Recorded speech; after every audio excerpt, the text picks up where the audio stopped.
അതിക്രമം നടത്തിയതായി ഹേമ കമ്മിറ്റി റിപ്പോർട്ടിലുള്ള എല്ലാവരുടെയും പേര് വിവരങ്ങൾ പുറത്തുവരണമെന്ന് ഫിഫ്ക. സംവിധായകരടക്കം മലയാള സിനിമയിലെ സാങ്കേതിക വിദഗ്ധരുടെ കൂട്ടായ്മയാണ് ഫിഫ്ക.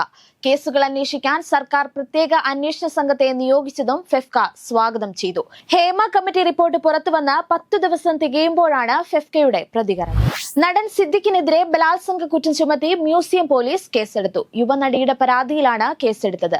ഭാരതീയ ന്യായ സംഹിതയിലെ 376, 506 വകുപ്പുകൾ അനുസരിച്ചാണ് കേസെടുത്തത്. 2016 തലസ്ഥാനത്തെ ഹോട്ടലിൽ വെച്ച് തന്നെ പീഡിപ്പിച്ചതായാണ് യുവനടി വെളിപ്പെടുത്തിയത്. ലൈംഗികാരോപണം നേരിടുന്ന മുകേഷിനെ പരസ്യമായി പിന്തുണച്ച കേന്ദ്ര സഹമന്ത്രി സുരേഷ് ഗോപിക്കെതിരെ ബിജെപിയിൽ കടുത്ത അമർഷം. പാർട്ടിയെ ബുദ്ധിമുട്ടിപ്പിക്കുന്ന സുരേഷ് ഗോപിയെ കേന്ദ്ര നേതൃത്വം ഇടപെട്ട് നിയന്ത്രിക്കണമെന്നാണ് സംസ്ഥാന നേതാക്കളുടെ നിലപാട്. വിവാദങ്ങളിൽ ഇന്ന് പ്രതികരിക്കാൻ സുരേഷ് ഗോപിയും കെ സുരേന്ദ്രനും തയ്യാറായിട്ടില്ല.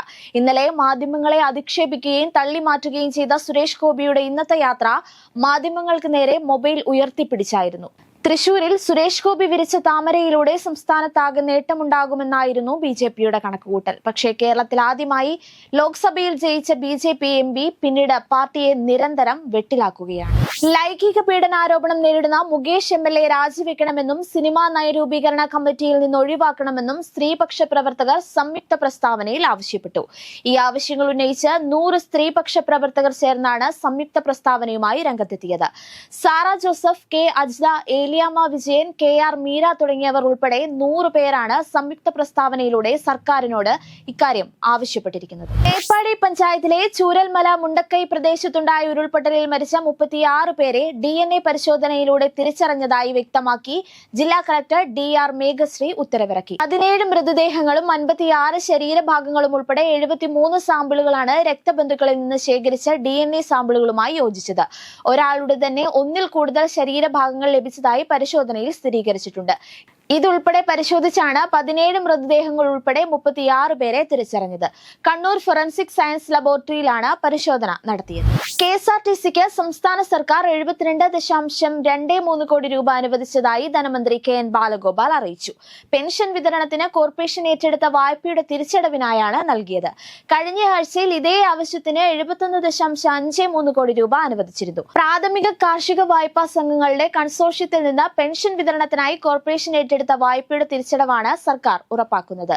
ശമ്പളവും പെൻഷനും അടക്കം മുടക്കം കൂടാതെ വിതരണം ഉറപ്പാക്കാൻ പ്രതിമാസം 50 കോടി രൂപയും സഹായമായി നൽകുന്നുണ്ട്. രണ്ടാം പിണറായി സർക്കാർ ഇതുവരെ 5940 കോടി രൂപയാണ് KSRTCക്ക് നൽകിയിരിക്കുന്നത്.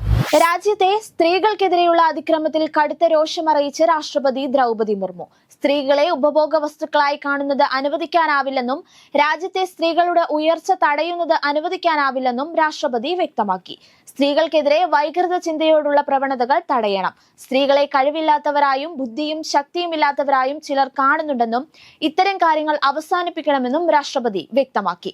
കൊൽക്കത്തയിലെ ഡോക്ടറുടെ കൊലപാതകവും മറ്റു സംസ്ഥാനങ്ങളിൽ ഉൾപ്പെടെ സ്ത്രീകൾക്കെതിരായ അതിക്രമങ്ങളുടെയും പശ്ചാത്തലത്തിലാണ് രാഷ്ട്രപതിയുടെ വിമർശനം. നടൻ വിജയുടെ പാർട്ടി തമിഴക വെട്രിക്കഴകത്തിന്റെ കൊടിയിൽ നിന്ന് ആനകളെ നീക്കണമെന്ന് തെരഞ്ഞെടുപ്പ് കമ്മീഷന് ബഹുജൻ സമാജ് പാർട്ടി പരാതി നൽകി.